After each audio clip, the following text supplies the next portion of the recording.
We're back on the Keith Harris Show, Hotline Radio, WHLR1.com, the number one station on the net. And guess what? We have, I want to say, the number one guest on the show right now. And listen, we're excited. It's always a pleasure. As I stated before, it's always a pleasure and an honor to talk to this young lady. She is all over the board. She's doing a lot of work. We congratulate her, and we are honored to have her back today. Now, you know I got to start out with my drum roll because she's special.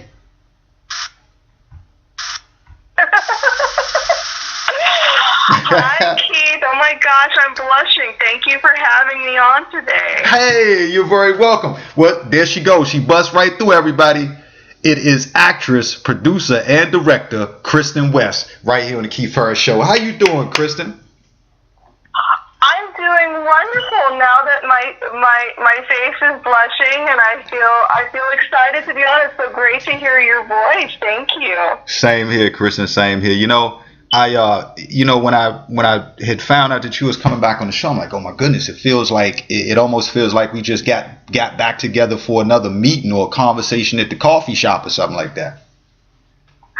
Absolutely. It's been a while since we talked, and life has happened, and I'm just so excited to get to share with you all that's going on with what's going on with what I'm doing with, and it's so great to hear your voice, Keith. I am so happy that you're keeping the show going and making waves yourself. Congratulations. Hey, thank you. You know how it is in this industry. You know, where you're here, but then you have to try to stay here. But you know, I took a little pause. I went through some things, so I took a little pause for a little while, just at the end of the year. But I'm back, and you know, I want to. We actually, myself and my team over here, want to send you and your people, Matt, Vita, everybody out there, a big thanks also for supporting us too. It's a big deal. I mean, we do this, but without you guys, you know what I mean? So thank you so much, Kristin.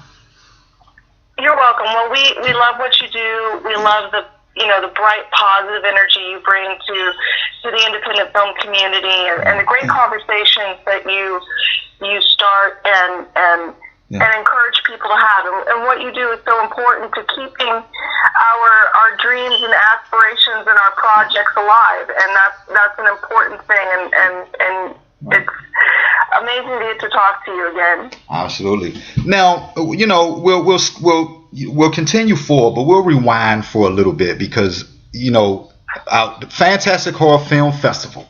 Okay, we'll go back to that.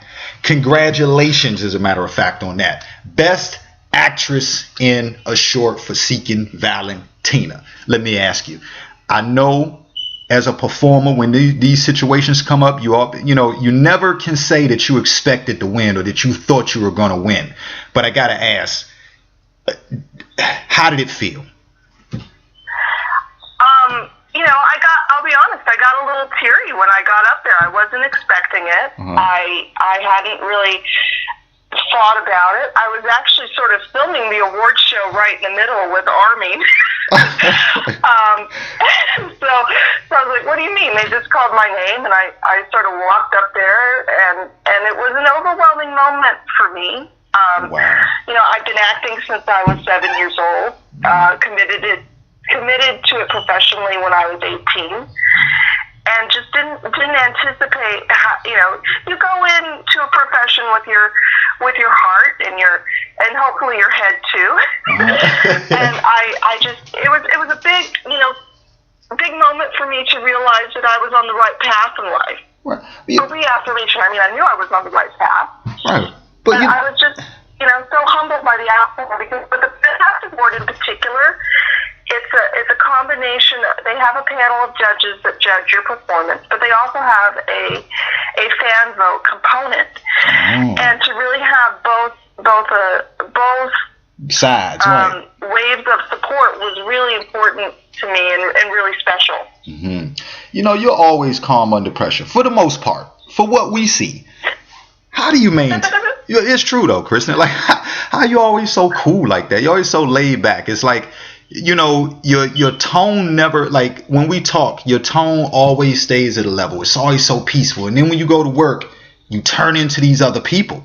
How do you balance between the two? How do you go from left to right just like that? People ask me that. I would say for me, if it's not going to kill us, it's not as important. That's kind of my criteria. If something is not turning out perfectly and it's fixable, don't mess with it. Wow. That's kind of my standard for everything. Whether I'm acting or producing or just doing regular things in life, that's kind of my criteria.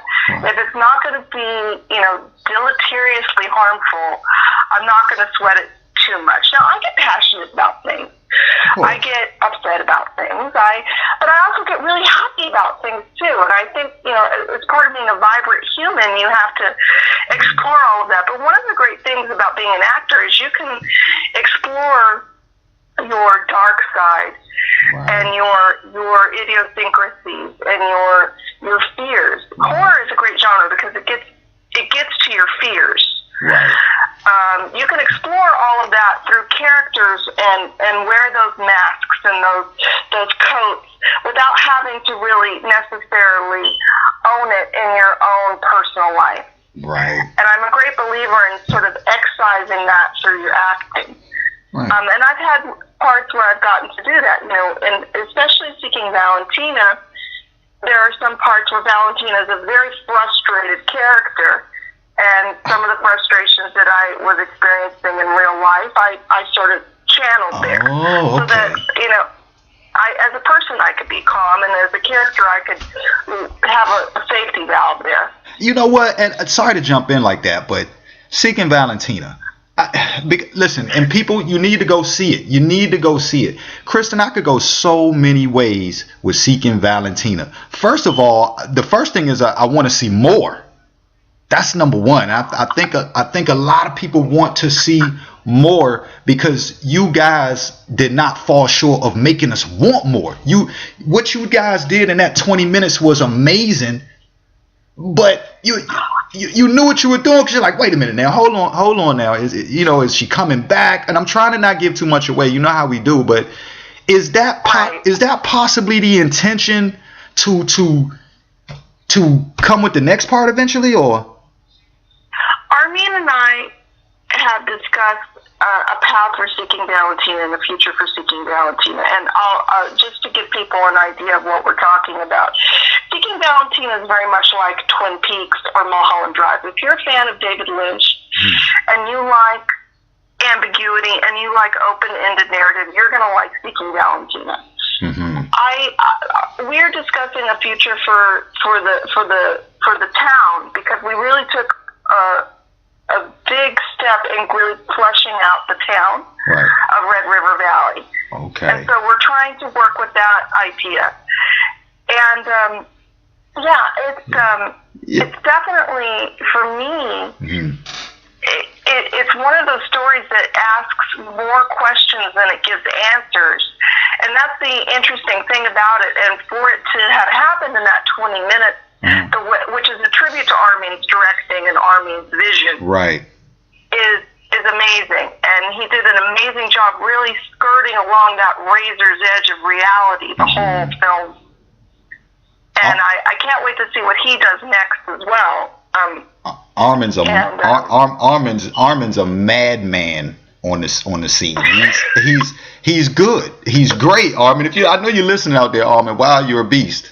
you doing it. But because it took me into a mode. You know how you're sitting there and you're watching your favorite show, or you're watching your show on Tuesday or Wednesday and it goes off, or you're watching soap and you're like, damn it. No, that's what Seeking Valentina did to me. I was like, wait a minute now, hold on. Is this good? Let's say about the 16th minute, I was already thinking to myself, no, don't go off. Now the character that you played you were able to do it spooky with a smile. I'm still curious to know, were you really there or not, Kristin?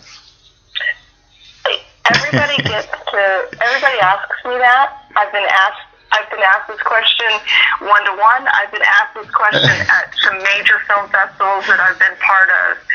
And I like to say that Valentina is a being. Yeah. I can't guarantee that she's necessarily human. I try to get it. I can't guarantee that she's alive. I can't guarantee that she's real, but she's some kind of being, and that's how I like to see her. That's how I like to kind of inhabit the space that she has a life in. Mm-hmm. I also have noticed that people tend to project their issues onto the movie. Oh, okay. So, we've had people come up with different theories about different parts of the movie. Oh, okay. So people who grew up in haunted houses or think they grew up in haunted houses will say, "Oh, Valentina was definitely a ghost." Right. People who have troubled relationships will take certain lines of that movie, like they have issues with fidelity or something like that. They'll take certain lines of that movie and have this whole theory that Benjamin was cheating on Valentina or Valentina was cheating on Benjamin.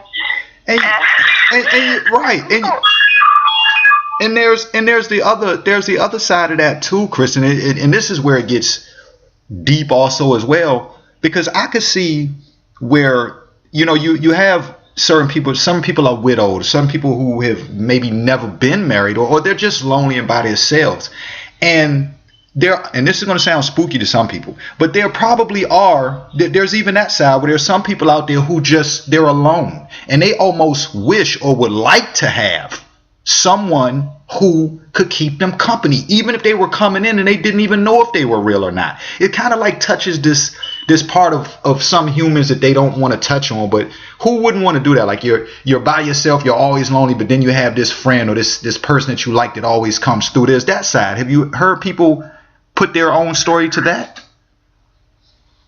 That's an not quite in that way, but that's an interesting observation. People also make a big deal about the fact that Benjamin's a writer and that he might be writing her.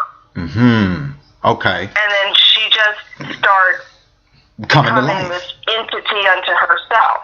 Right. And it keeps him from being alone. Right, because he is a sort of a lonely figure, and Ollie Bavarian does a great job of portraying that in his film. He won Best Actor actually at Fantastic Horror Film Festival. Did an amazing job with the part, and people tend to. I tell people, when people ask me about this, I said it's kind of like an ink blot test. You layer your values and your idiosyncrasies and your hang-ups on the film. It's not necessarily cut and dry for you. Right. About what it's about. And that's the interesting thing about it. You all leave it there, and that's the good part. You all leave it there for the viewer to just kind of turn it off and take it with them and take it where they want it to go from that point. Right. And that's an interesting thing when you're making a film, and it's a risk.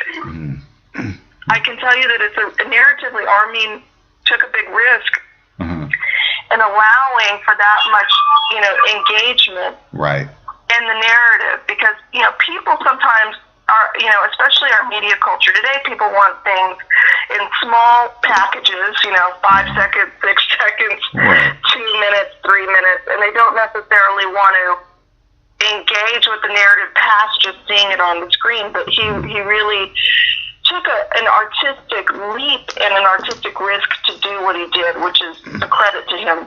Wow. And we'll go, because we're also going to talk about another project that you are involved with, which again is just, and I spoke about this the other day on the show, but again, this is just one that really hits home for a lot of people. And the reason why I particularly like the work that's coming from you guys' camp is because you deal with what people can go through every day. Things that certain people might not even think about can happen, and when it happens, you have no idea what you're going to do with that thought. But we'll get into that in a second. First, let's go to Late Night Snack. That was a huge deal, being on Late Night Snack. How was that for you? I was on Rachel Dratch's Late Night Snack on True TV, which is a sketch comedy show that airs in the evening on that network, and I was pleased to work with True Tripp and Tyler, who are a comedy duo out of Atlanta. They're actually really big on YouTube. They have incredible videos on YouTube. If you've never seen them do their comedy on YouTube, you should definitely check it out. My skit was called The Conversation Trap, and I was acting alongside Tripp and Tyler and Joey Piscopo. Oh wow! Legend. And they're still showing it. Actually, they still show it on True TV. Oh. And basically, I play Joey Piscopo's nerdy wife, right? Which is really fun. And it's a cool show to get to do. I don't get to flex my comedy chops as much as I would like. That's what I was going to say. And so did you get to run some comedy lines or? Yeah, I got to really inhabit. You know, it's funny. I got to inhabit a very nerdy, dorky space that, frankly, I haven't really been since I was in high school and was actually that person. You know what, Chris? I'm just sitting there laughing, Kristin, because you're such a bubbly, positive, spirited person, and I'm seeing you on a comedy set right now. And I'm like, okay, how are they going to get through this shooting? Like she's like, you're hilarious to everybody else, but the good part is you're hilarious to yourself too. Have you ever told a joke on set and laughed? Oh yeah, I mean, I've had the whole spectrum of emotions depending on what I was doing on set. I mean, you really go through a lot of stuff. Yeah. But I really do have an enjoyment of comedy, right? Because I get to just do whatever I kind of feel like doing. I don't have to worry about being too big or too small. It just is, and especially the great thing about comedy is you can really test your limits in ways that you can't with the big Shakespearean drama. You can't. You can really be goofy and that's kind of what you're supposed to be doing, which is exciting. Yeah, and I guess it just it's a good thing when it comes off natural like that. But so that was exciting. Like you were saying, that must have been exciting to be able to work with Joey Piscopo and play his wife on the show. Yeah, he's amazing.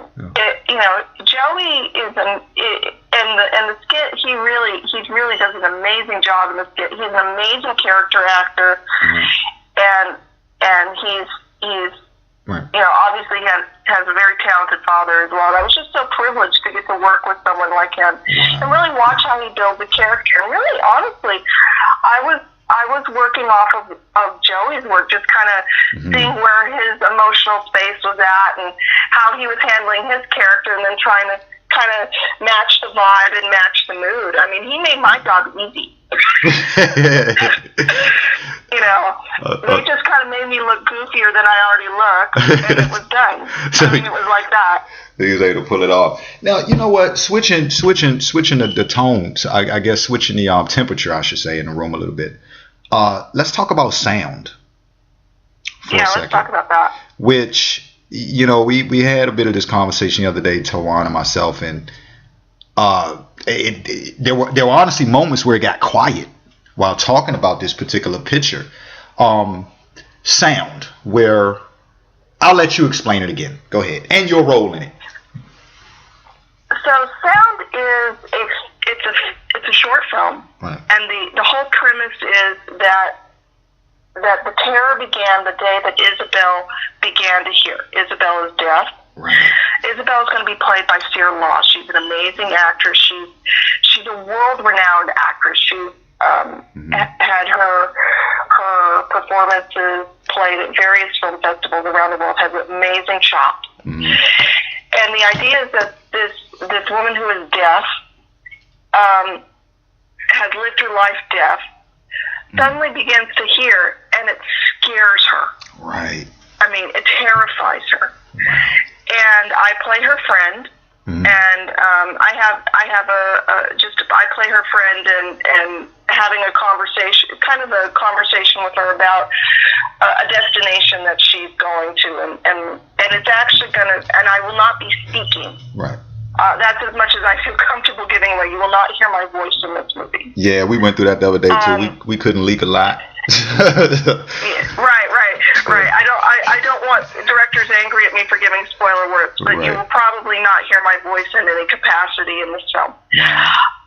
But the interesting thing about sound, and Tawan, as I understand in my conversations with him and learning more about him, he's very influenced by Hitchcock. And I cannot tell you enough, Keith, how much sound has the capacity to scare the living daylights out of you. If you've ever heard that creak on the stairs, or you've ever heard that whisper next to your bed, or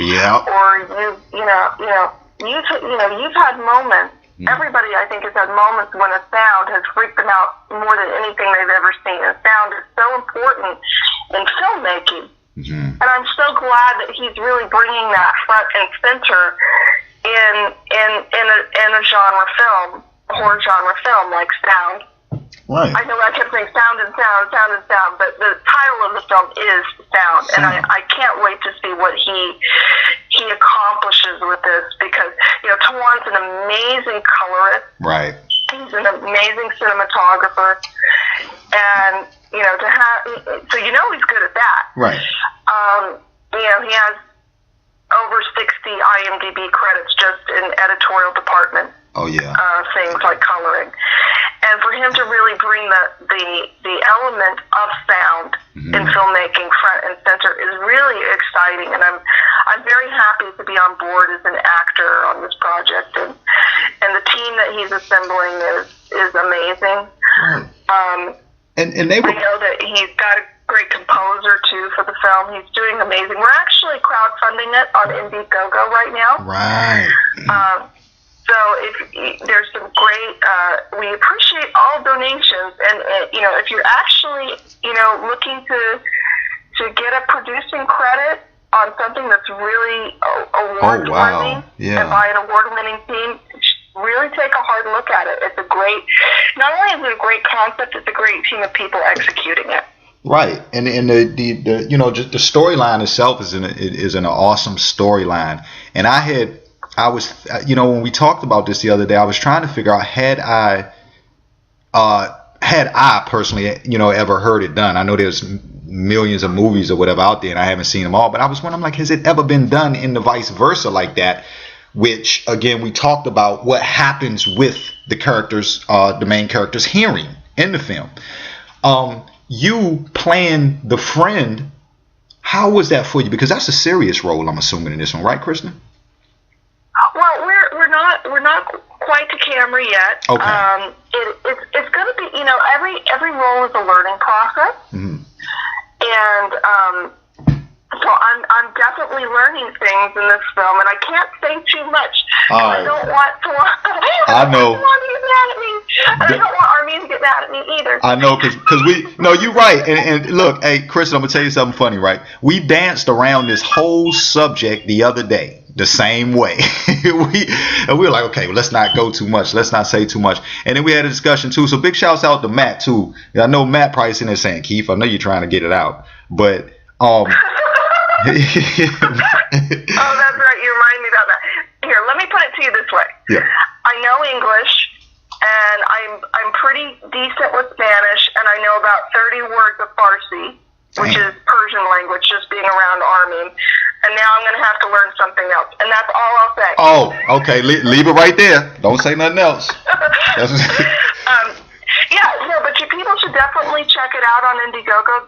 Donations that are even $10 have some amazing perks. And, people should definitely check that out. And, Tawan is a really thoughtful filmmaker. He's been doing this for years. And I'm just so privileged to get to work with him again. Yeah. And I can't wait to see how this turns out.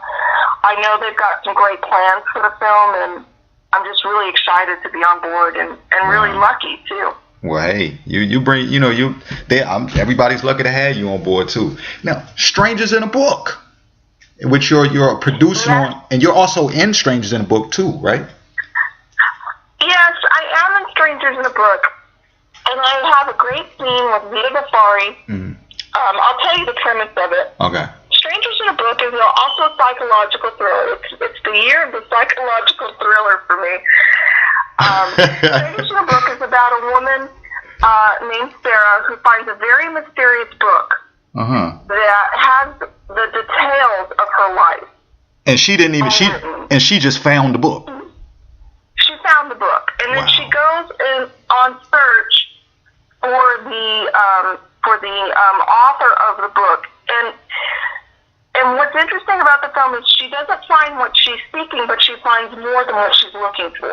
Oh. And there's some great talent in this film. John Mack of Saw, and Lava Lantula, she's in the film. She has a great role. Kristin McGinnis-Gibble of Little Women L.A. is in the film.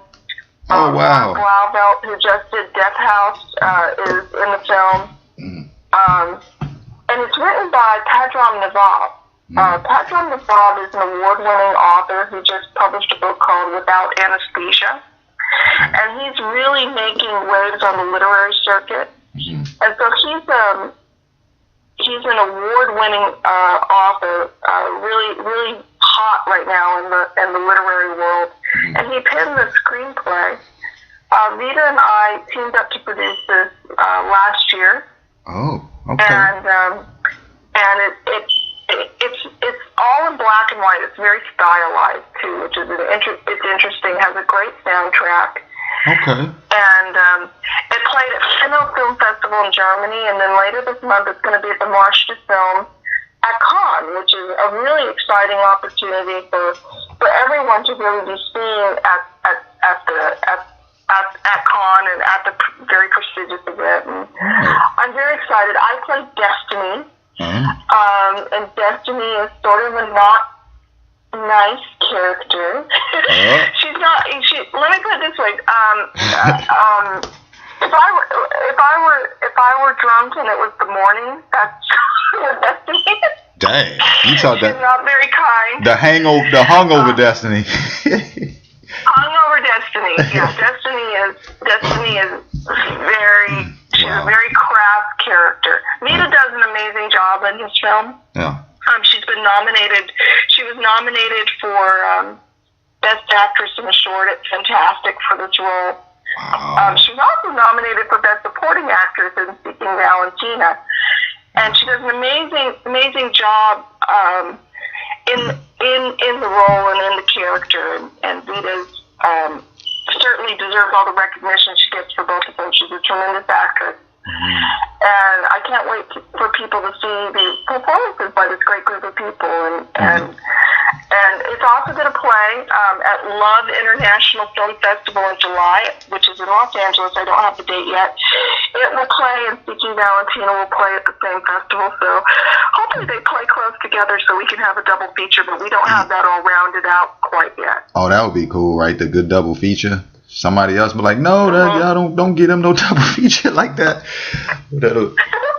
That'll be awesome. Look now, I think I've asked you this before, and I'm gonna swing back around again. Have you met your dream role yet? And when I say dream role, don't get me wrong. It's like, who knows? There's out there somewhere. There's an amazing role that you might not have played yet, and you're looking forward to. But if you were writing if you were writing your own story today or tomorrow, do you have any idea where you write in? What character you'd be? Or who you would, or what character, or what story you would want your character to tell? You know, my training was mostly classical up until I would say I had moved out here, and I spent a whole summer actually doing Shakespeare and repertoire with the University of Texas at Austin, and I really would like to get back to some of those classical chops. I had told someone the other day I would really love to play Lady Macbeth. I think I would be good at it. I do too. Hey, look, sorry to cut you. Sorry to cut you right quick, Kristin. We have a caller on the line calling in for you. Welcome to the Keith Harris Show on Hotline Radio. You're here with myself and Kristin West. Caller, who is it? It is Dexter Williams. Dexter, how you doing? Did you hear him, Kristin? Yes, hi Dexter, how are you? Just fine. Thank you for calling in. Yes. The one question I wanted to ask Kristin. Yes. Of all the is your favorite film genre to work on, and why? I think I'm still discovering that. I would actually really like to do a horror comedy because I feel like it would be really suited to what I've been working on. I would really actually love to do that, mostly because I really enjoy comedy and I've been doing a lot of horror, so I think that opportunity would be something that would be fun for me and also challenging as well. So that's what I would really like to do a lot. I've been thinking about that a lot lately. That's a great question. Thank you. Yeah. Awesome You're question. welcome. Awesome question, Dexter. Thank you for calling in. Are you going to be checking out Seeking Valentina when it comes out? Have you had the opportunity? Are you? I would definitely do that because actually I'm a screenwriter myself. Oh, nice, interesting. In fact, Well, we love screenwriters. Featured into big film festivals. Oh, you've been at some film festivals, you say? No, two of my screenplays have been accepted into film festivals and won an award. Wow! Congratulations. Congratulations, Dexter. One's a thriller called Destination Yesterday that won the Grand Prize Jury Award at the LA Neo Noir Film Script Festival. And my horror script, you mentioned that, Kristin, Demon Crystal, has been official selection at the Southeastern International Film Festival, and it actually was a semi-finalist there. Oh wow! Awesome. Oh, nice. I've heard of that film festival. That's cool. Congratulations on that. You know what? Matter of fact, Dexter, let me ask you a quick question. Where are you from? Or where are you at? Actually, I'm from Durham, North Carolina. How you doing, Dexter? It's you. What's going on, my man? You know what? My staff, Janet, was here like, I think that's Dexter. What's up with you, guy? Well, a lot, actually. Like I said, it's most of the real things that ever happened to me because I've never had scripts being accepted and win awards at film festivals before. So this is something very new for me. Awesome. Well, listen, Dex, thank you for calling in and congratulating and talking to Kristin. I'm happy you called in, and we look forward to hearing you back. And look, we got to have you on. We need to finish that conversation about what's going on. We'll talk about that later. But listen, thank you for calling in. Thank you so much, Dexter. All right, have a good day, Dex. Wow, Dexter, big shouts out to Dex. That's really cool, Kristin. He's a cool. See, look at that. Big shouts out. But yeah. So okay. So I guess you answered. Well, I guess that question got answered. The question got asked twice. So I guess that worked out. Now what has been? You've been in the industry for a little while now. What has been the most exciting part of this journey for you, other than playing different characters and being able, when you're in this business, is awesome because some people get up and they have to be the same person every day, all day. And we know we do when we pay bills and we do our regular stuff. But isn't it cool to be in this industry and be able to be funny one day, be serious, just like these different people you get to be and personalities? Absolutely. It's an interesting life path for an actor because you get to try things that you never would normally try, and you get to inhabit spaces and even time periods that you just can't. I really love experimenting, and I think great actors are experimenters. And I've played human, I've played non-human, I've played my age, I've played younger, I've played really young. Hold on, you played I've played really old. You played non-human before? Yeah, I was in a trailer for a book actually called The Nyoran Saga, which is available for purchase. It's a fantasy film, and I was playing what they called an ether ghoul. Oh no, ether ghoul. Okay, you know what? I've heard both words. I've never heard them put together. Yeah, wow. And so I had a wig, and it looked like the Obi-Wan Kenobi costume from Star Wars. I mean, it was like that. It was this giant fur wrap robe with a hood, and they put me in makeup and a little bit of prosthetic and a black scraggly black wig, and then to do stuff like that, you have to find the human element in the non-human character, but you also have to find elements of animals. Yeah. Oh God. Yeah. Sometimes to be able to create kind of the monster. Mm-hmm. And so I let me just say I spent a lot of time watching my cats that week. Oh. Look, see there, see there, Kristin. We go right back to the cats again, and they do have a play. They do. Oh, you know what? Let me ask you a question. This is getting kind of. I don't want to get too personal, but do you ever run lines at home sometimes? Oh, I run lines at home all the time. Do the cats ever? It's funny when you're an actor. Sometimes it's like you have a list of monologues in your head. Mm-hmm. And I think, and sometimes randomly, if I'm, daydreaming, or if I'm just in a quiet space, sometimes I'll start to run it in my mind.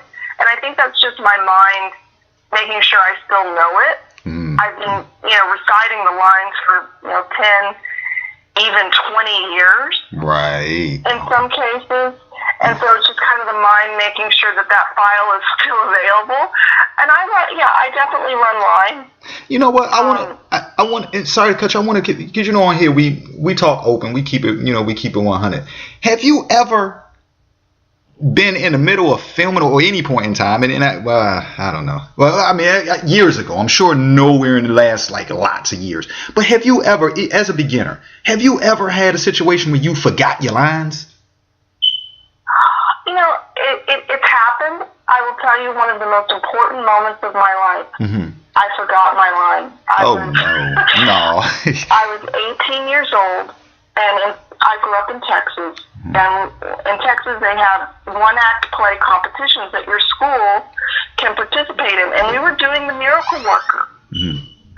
And I was playing Anne Sullivan. That's the role that Anne Bancroft had played in the film. Right. And I believe on stage, I believe she originated that role actually on Broadway. Mm-hmm. And I was playing Anne Sullivan, and this is competitive theater. You're sitting in front of a full house of people and a judge, and we are competing. And you have we cut the play down to about 30 minutes, and do an abridged version of the play for critique. And I was playing. That was the first lead role I had in a play in my life.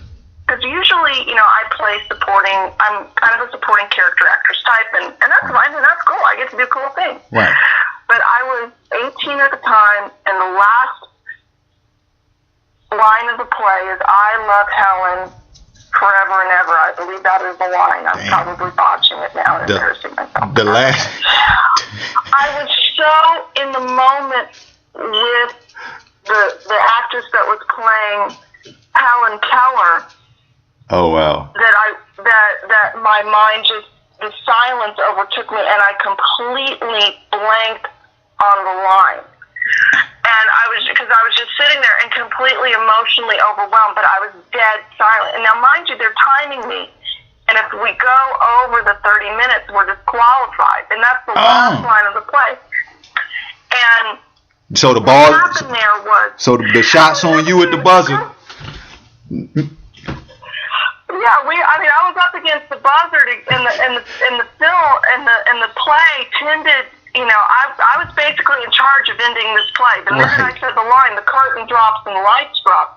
And I completely went blank.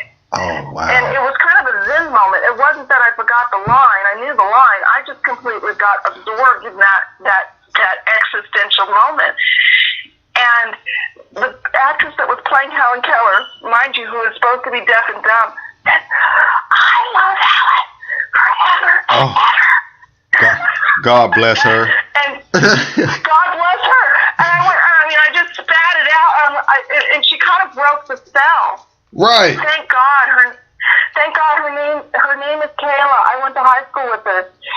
And I just blurted it out, and all of a sudden, the lights drop, the curtain drops. Ooh. I look at her, I go, "What just happened?" And then I looked because there's a stage manager, there's a monitor with this competitive ear. And I turned back and I said, did we make the time?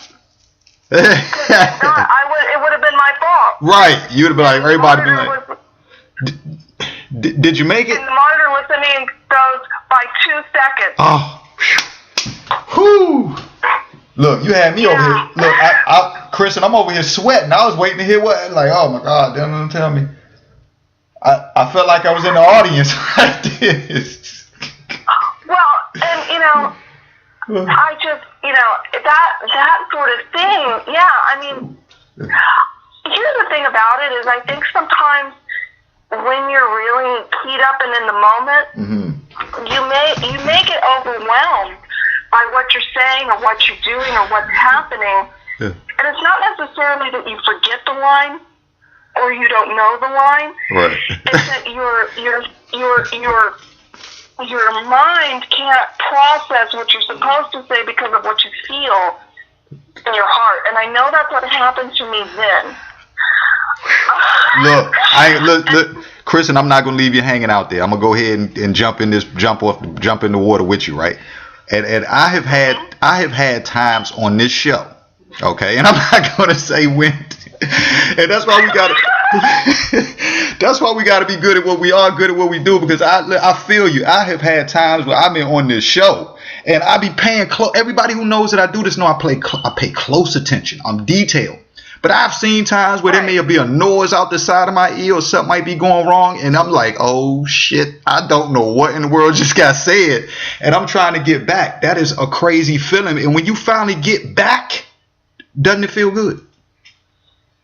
Yeah, it does. I mean, you feel completely terrified for a second. Like, I was completely terrified because, it wasn't just my performance. Right. There were 12 other people in this play. We had, and this wasn't just happening down the street. I mean, we were on a bus at 5 a.m. that morning. Oh, wow. With our props. We were, right. 2 hours away from home. And we were competing. And we've been working on this play for 3 months.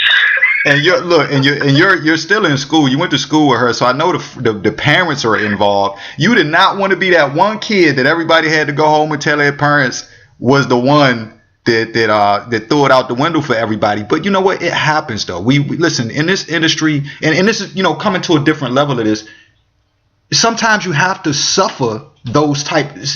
Things happen, but you have to be able to pick yourself up and carry on. Right though, Kristin? Right. You have to be able to bounce back, and that's the important thing that you have to be able to do. Is you have to create, I guess, what I would say, processes for you to handle disappointment, to handle what you perceive to be failure. Right. Everything is what's in the labels that you give it. I choose to see as much of my life as possible as a learning process instead of this failed and that failed, or I failed, or I was a failure. I try and see everything as a learning process. I'm constantly learning. Right. Whether it's, how to tie my shoes better, or how to make movies better, or whatever it is in life. You have to be committed to understand and having compassion for yourself as well, is that you're not going to have all the tools you need to accomplish everything, and you're going to have to build your toolkit and build your attitudes too, I would say. Yeah, definitely. It's a process. It's like when people say sometimes we're paying dues. You just continue to work, and as you say, you never really reach the hierarchy of it all. The bar just keeps setting itself higher and higher. So each goal, you just have to one thing I like to do, and I learned this, is there's this one big goal. But I know I have to accomplish small goals on the way to get to that one major goal. And it's that way for preparing. Go ahead. I totally agree. People, one of the big things is that people will focus on the grand idea, but not be able to break it down into steps, right. Which is something that I get. Because I produce as well, and I do a bit of line producing. And what a line producer does is they take the script as as it is on the page and all the creative energy that's on the page and figure out how to get a person there. Well, we're going to need a crane, and we're going to need scaffolding, and we're going to need horses, and it's going to take a day to explode a chicken coop. Right. All sorts of problems. You're solving all sorts of problems and trying to figure out how much those problems cost. Yeah. So sometimes people focus on the big idea but don't understand how to break it down in steps. And the opposite problem is some people get really honed into a specific problem and really lose the forest for the trees. And one thing you have to constantly do is you have to be what I call racking focus. In filmmaking, we rack focus. We go, from we change our focus in one single shot. You have to be able to do that in your outlook in what you're undertaking as well. Right. And I struggle with it.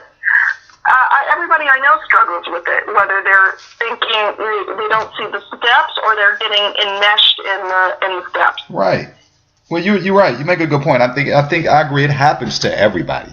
I mean, it's almost like a normal, natural. It's more of an instinctive process, I guess.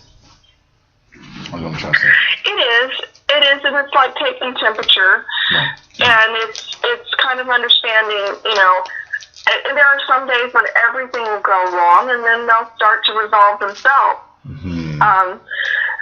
And you have to have patience too. Right. Some things are not going to manifest immediately. I remember when we were planning Seeking Valentina, we had, this was a logistically challenging film. Right. We were in 3 different counties. We traveled 500 miles in 6 days. We were 7,000 feet above sea level in the snow at one point. What? And yeah, the Big Bear, the shots in the snow were filmed up at Big Bear Lake, and that's 7,000 feet up. And we were taking cargo vans full of equipment, literally around and up the mountain to get there. And was there snow on the mountains too? I'm sorry? There wasn't any snow. It was just the mountains. There was no snow, right? Oh no, there was snow. Dang. Oh God. There was snow.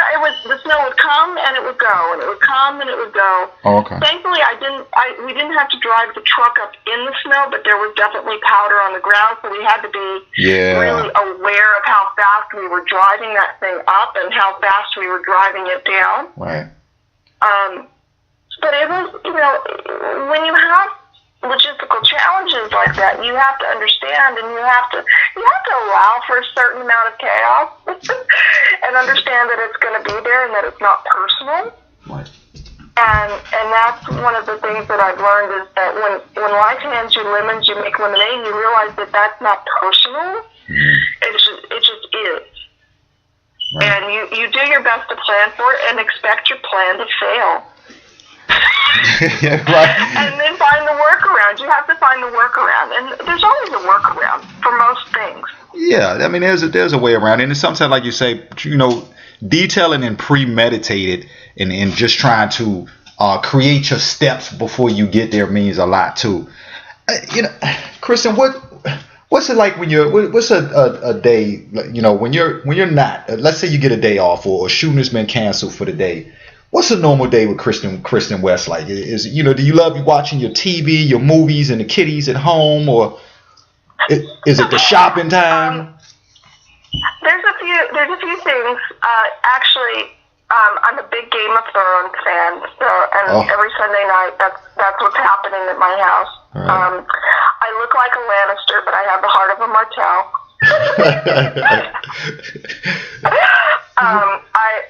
I'm really excited to watch the show this season.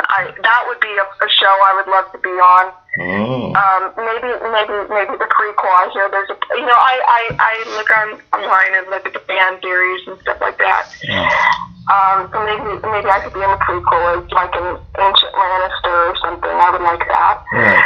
And I like you mentioned my cats. I have 2 cats, Mercury and Fortuna, and I call it cat acrobatics because they like jumping from high places. Right. They both have a bit of a daredevil in them in different ways. Right. So I enjoy my time, doing that. I like exploring LA. LA is a great city. Mm-hmm. I like going to, Chinatown when I can, Little Tokyo. Yeah. I was actually in Koreatown yesterday. There's a day spa I like in Koreatown that I go to when I need to unwind. In a week or two, I'm going to the Moroccan Arts Festival. So I like really drinking and culture. Yeah. And as artistic people, we need to do that. We need to refuel, and that's what I like to do when I'm not acting or on a red carpet. I like to do those things and really take the time to see what other artistic people are doing, or even appreciate what was given to me. We have such a wealth of culture that's been given to us. That we don't always appreciate. One of the biggest insights I had was I went to the Getty Villa, which is in Malibu. I would say it was about 3 years ago. Okay. And I was actually with Armin.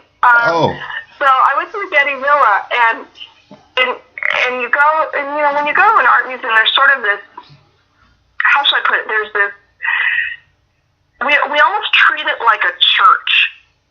In a way, we're very reverential. We're respecting the art, and you should absolutely respect the art. But there's a sort of a vibe there that's a little intense. Right. And I remember walking with Armin through the museum, and they're separated out by basically culture. There's ancient Roman art and ancient Greek art, ancient Persian art, ancient Phoenician art, all sorts of anybody who'd be in your history textbook is basically there. Right. Well, we were walking down the hall at the Getty Villa, which is this hulking facility. It's huge and beautiful. And what caught my attention was there was this ancient Greek headstone, like tombstone for a dog. What? And it was and it was an ancient Greek, and I mean obviously I don't know ancient Greek. I mean I'm a talented girl, but I do have my limits. Right. And it was translated and said, "To Helena, our dog, the best dog in the world." In ancient Greek. I mean this thing was so old. And it still said that. Wow. Right, and when we tend to make ancient cultures and ancient people special or above us or remote from us, and in that moment I realized we're all just the same. Yeah. Well, yes. We all love our pets. We all love our family, and not we're not all Venus de Milo or Dionysus or Aries or Jupiter. You're right. And sorry to butt in, but good point. A good point you just made right then, because that's true. And I started to see it as you explained it.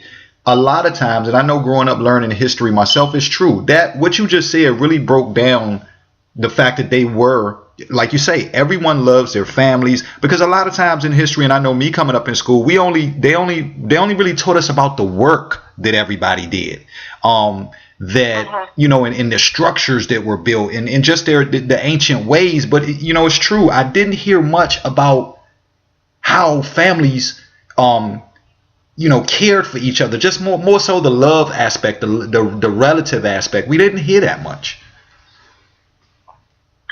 Right, and there's the whole, and I look for that too in my acting when I'm working with a character, especially if it's a character that I perceive to be really different from me. It's like what is similar between me and this character as it's written on the page, and especially when you're playing characters in period. Like your Shakespearean characters, like your ancient Greek characters, and you have the sort of the barrier of language, because the way the plays are written, they're in a very formal English in translation. Obviously, they were, either in Middle English or in, ancient Greek or some other language before they got passed down to us. Right. We tend to make those characters very formal, and sometimes they're not. And you really have to kind of, like you say, keep it 100. I mean, yeah. You know, and you have to sort of insert your modern thoughts into the language that they're speaking. Mm-hmm. I know I had that when I was working with Shakespeare at Wyandotte with UT, is that I had this character and I was having a really hard, and she was a comedic character in a tragic play. She was Duchess of York and Richard II.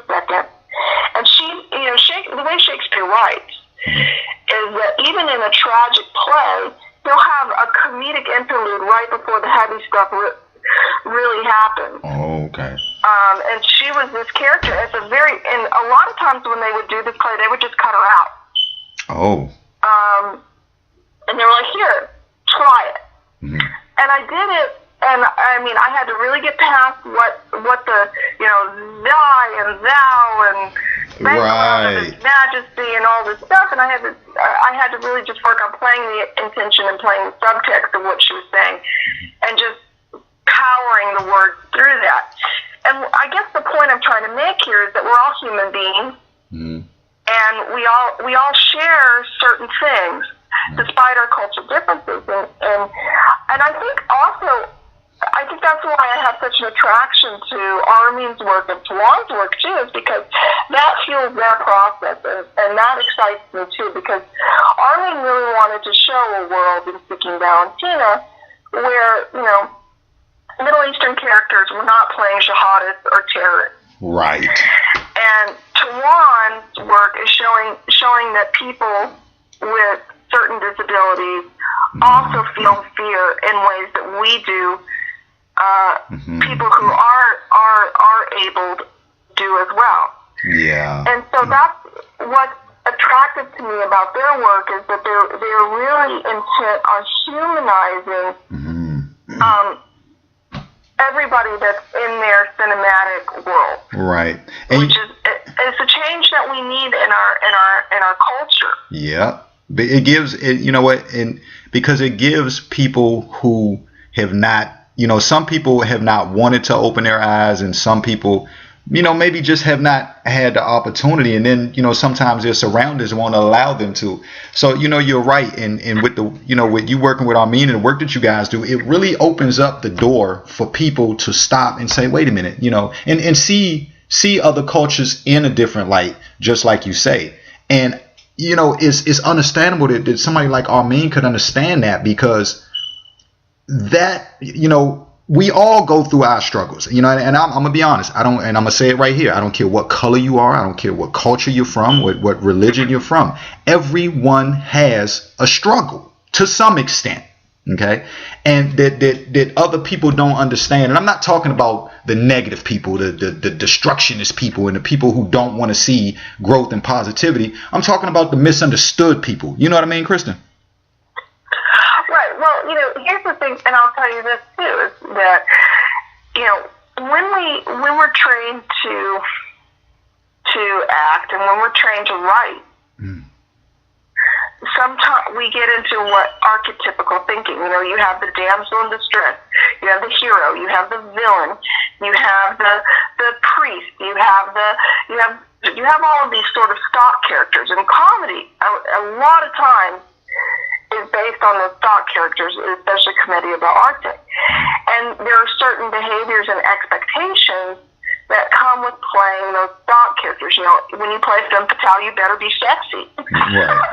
You know, but when you unpack those deeper, you have to go beyond the surface of what's expected in order to make a person more human and more real. And that's kind of been my path in the past year, is really exploring, you know, working with challenging filmmakers like Armin and Tuan, who really want to disrupt some of the things that we take for granted on the screen. Well, how can I make this character less of a type and more of a human? Yes. How can I, you know, and not playing to expectations, but, you know, challenging expectations of a character.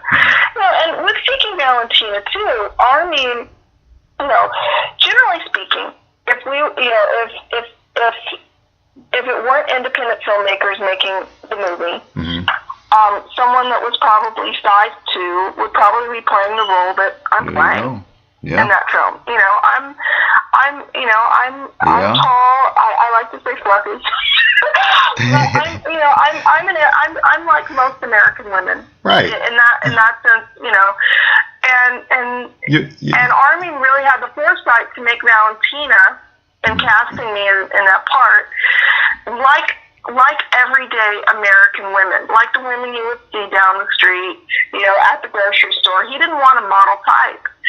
And I really appreciate his vision in doing that, because not only does it normalize all sorts of different, not only races of people, Middle Eastern people. We also have Srinivasa Kappavarathu in the movie. He's Indian. He's not playing a 7-Eleven clerk. Yeah, that's right. You know what? You're right. Yeah, sorry. Okay, go ahead. And then I wanted to touch on that too. I like that, and I saw that. That was a great move. So he's, I really give credit to Armin for really bringing diversity to his work on several different levels. And it's not just about race or ethnicity. It's about body types and as well. And yeah, Srini's an amazing guy. Right. I love Srini to death. We went to, Armin and I both went to American Academy of Dramatic Arts with him. And he's awesome. Okay. Yeah. Congratulations to him. I don't know if he's listening, but wow, he did an amazing job too.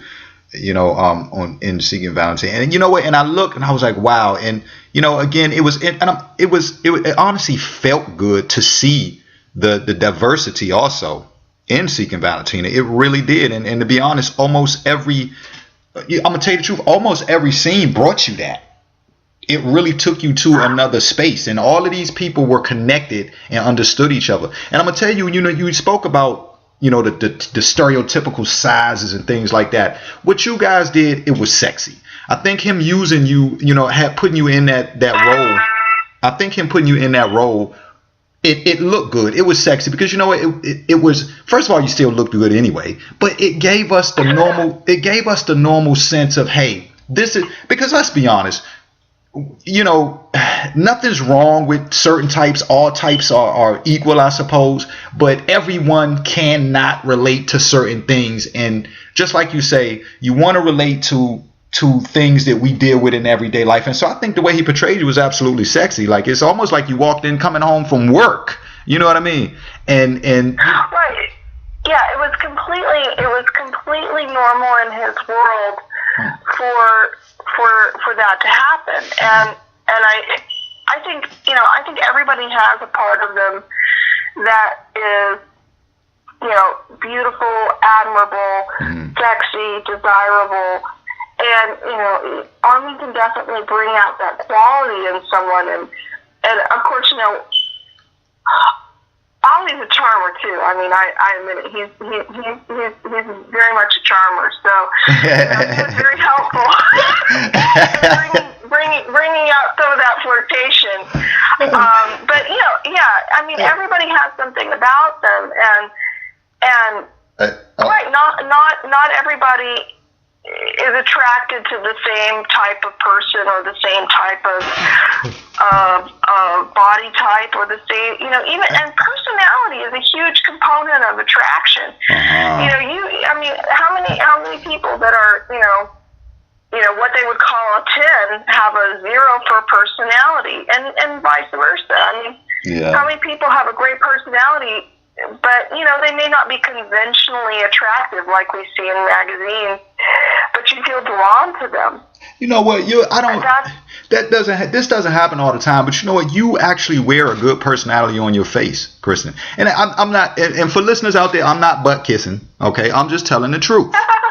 I'm just being honest, because when you look at, even looking at you in your photos and some of your pics, or when you're on the red carpet and things like that, your eyes, first of all, your eyes are catchy, but even when you're straight faced, you have a smile on your face.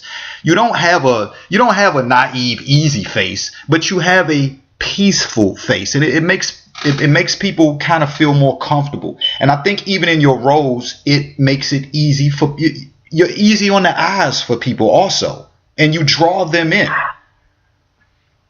Well, thank you. I don't have the resting B-word face. I don't know if I can say. Oh, go ahead now. You know what I'm saying? You already know on here. You can say whatever you want. So don't even worry. I don't have the rest. Have you heard of what they call resting bitch face? Yeah. There's just like. Yeah, I don't have the resting bitch face. Yeah, right. And some people have it. Some people have it, and and that's okay. Supposedly, there's research that for some reason evolutionarily they needed that. Right. And that's. But I appreciate that. I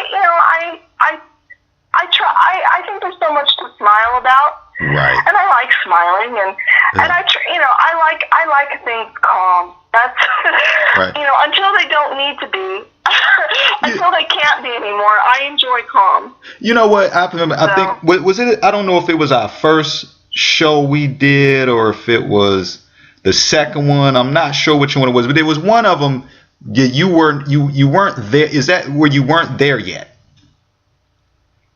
Oh, yes, I remember. Okay, now look. And let me tell you what was so cool about that, right? Because I will never forget this. That when you came in, you bought this, which there was a great energy already there. But when you came in, even coming in like, hey everybody, okay, I'm here now. You just brought this amazing big cloud of energy and sunshine with you. I think a joke got cracked right after you showed up. Like it was so positive, and you just had that about you, and I don't know, it's just something. We all love it, Kristin. Well, thank you. That day, I remember now. Yeah.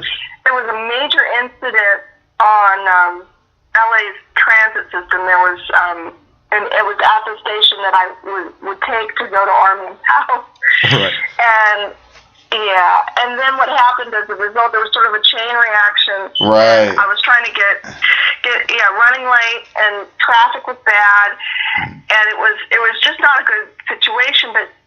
I remember Armin and Vita. You had started the show with Armin and Vita and Ali, and I remember that distinctly.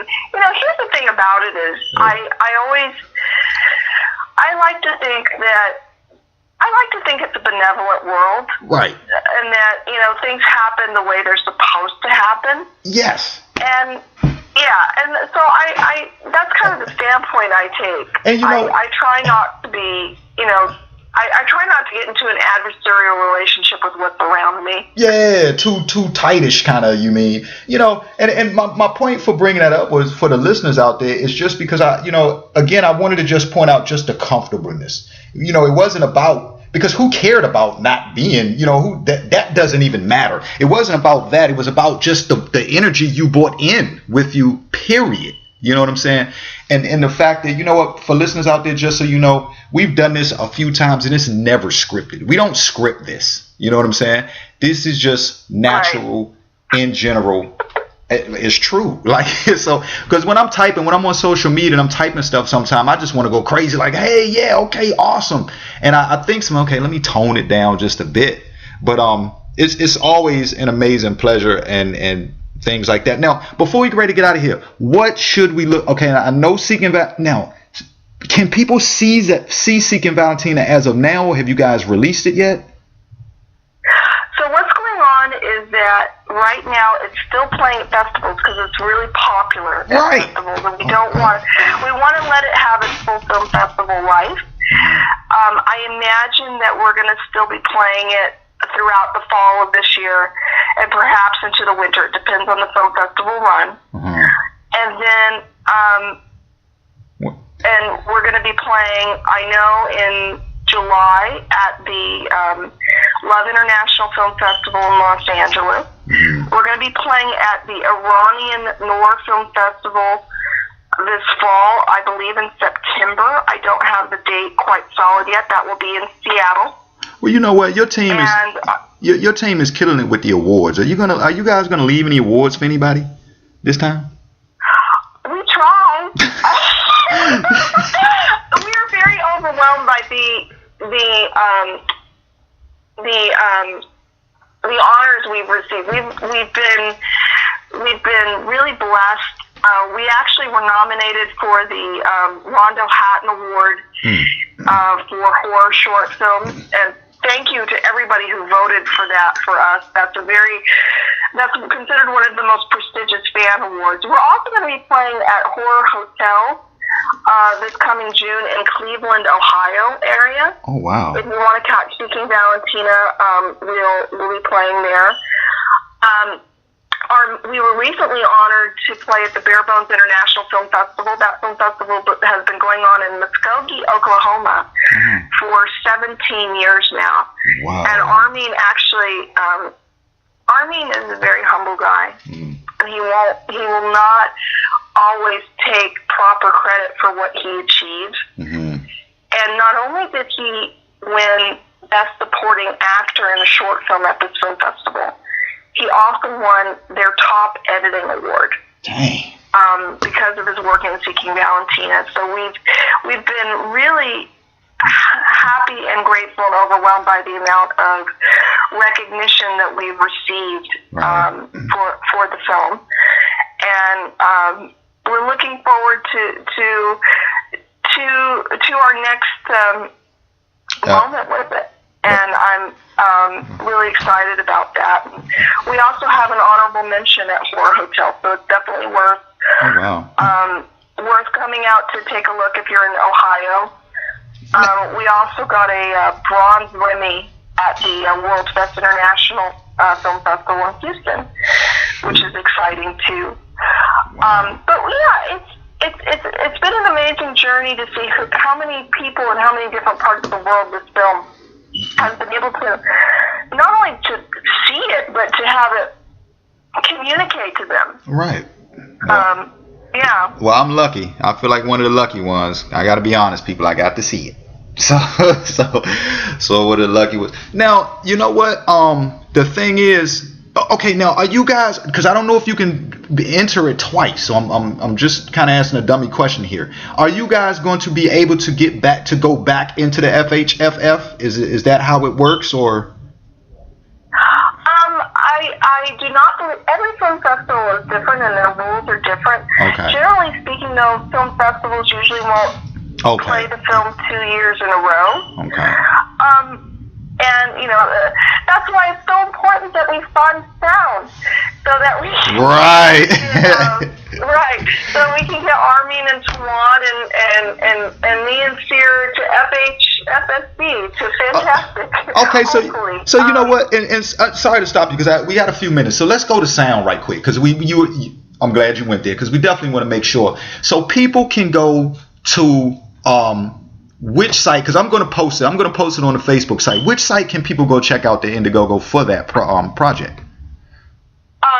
It's on Indiegogo as Sound the Movie. It might be Sound the Motion Picture. Let me check that for us really quick. Okay. If you look under the film section of Indiegogo, it definitely appears there. Okay. And if you go on my Kristin West fan page, it will show. I have it pinned on there. I also have it pinned to my Twitter account, and also Sound has its own Facebook fan page as well. Please give us a like. Please check out what we're doing.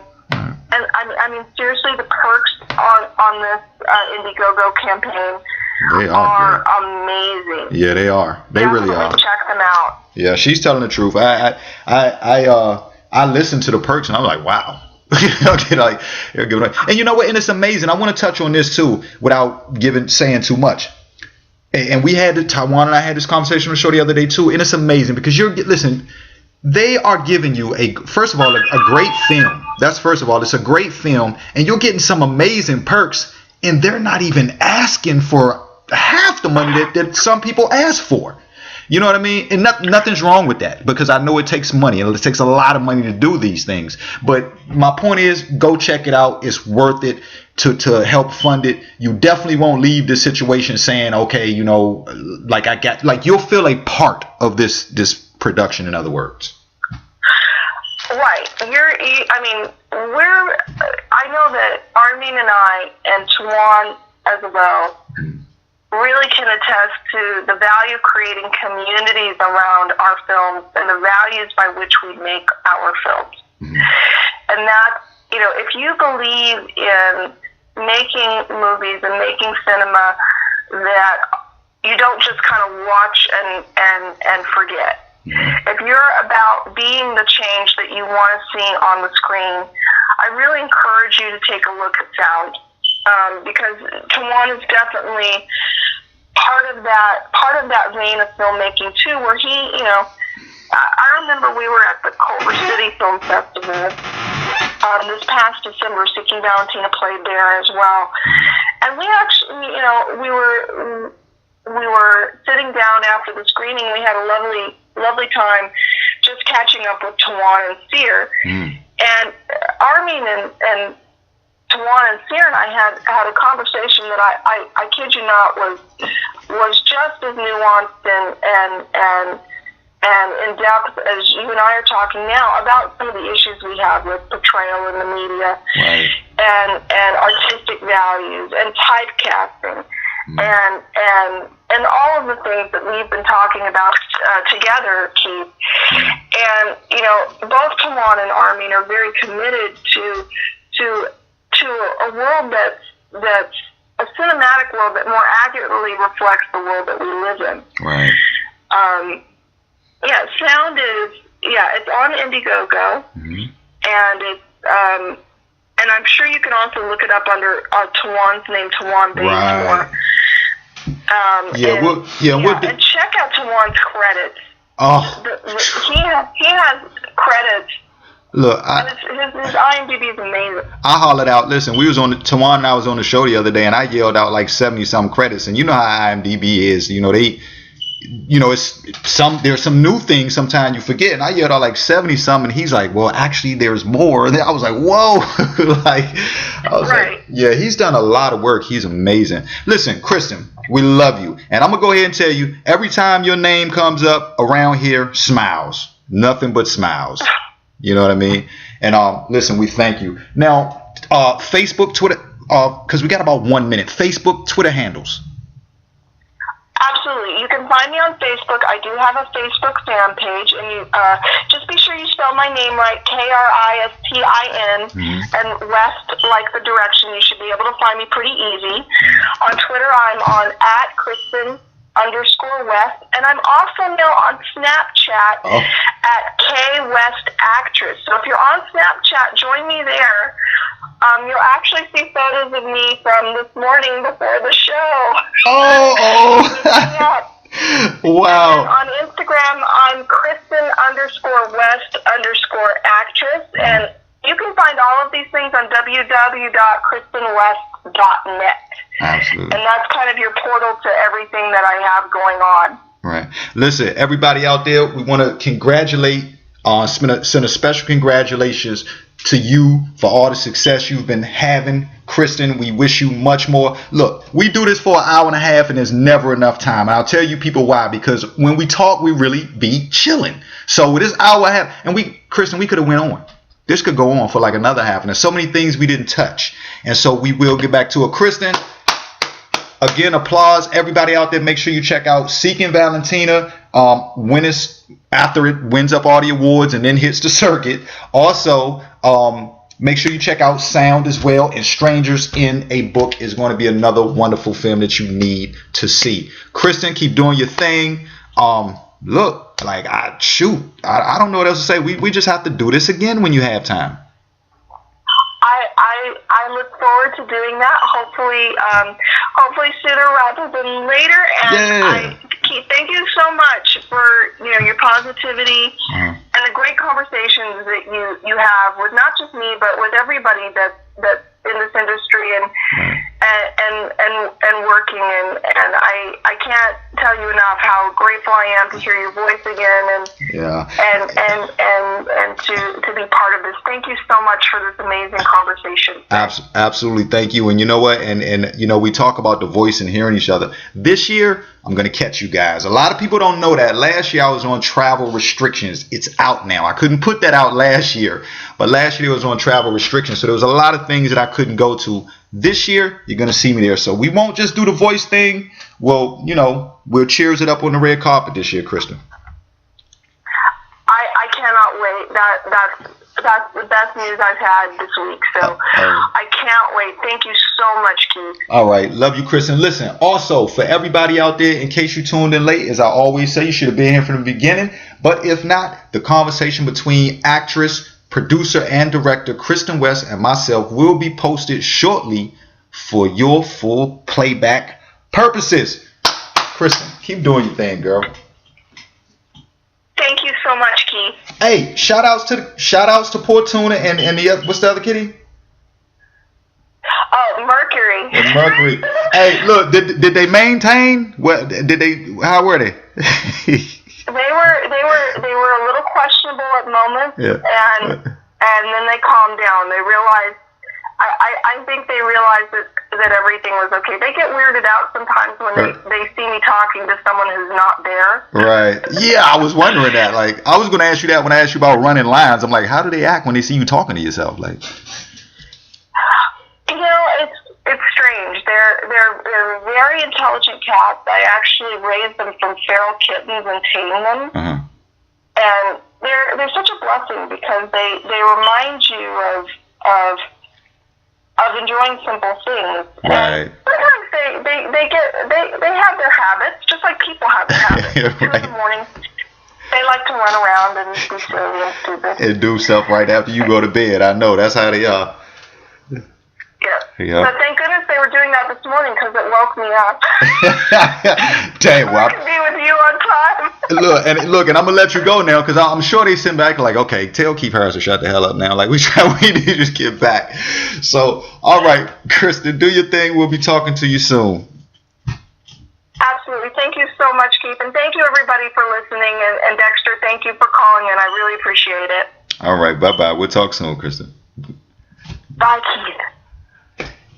Everybody out there all across the land, Kristin West, the wonderful Kristin West. She's amazing. You know, I'm not going to sit here and say a whole bunch of stuff like I normally say.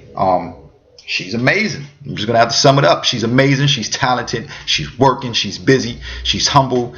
She has a big heart. She's happy. She's doing her thing, and we appreciate her. Listen, everybody, don't forget to make sure you check out the full conversation between Kristin West and myself. It will be posted shortly. Big shouts out. Check out Seeking Valentina, Strangers in a Book, everything. All right. We will also make sure. Oh, and sound. Big shouts out to Tawan too, Matt Chasson, everybody, the whole crew over there, Vita, everybody. Anybody I'm forgetting, mad love, mad respect. I'm not forgetting you. I just can't remember you right now. All right. That's what time it is. You listen to the Keith Harris Show, WHLR1.com.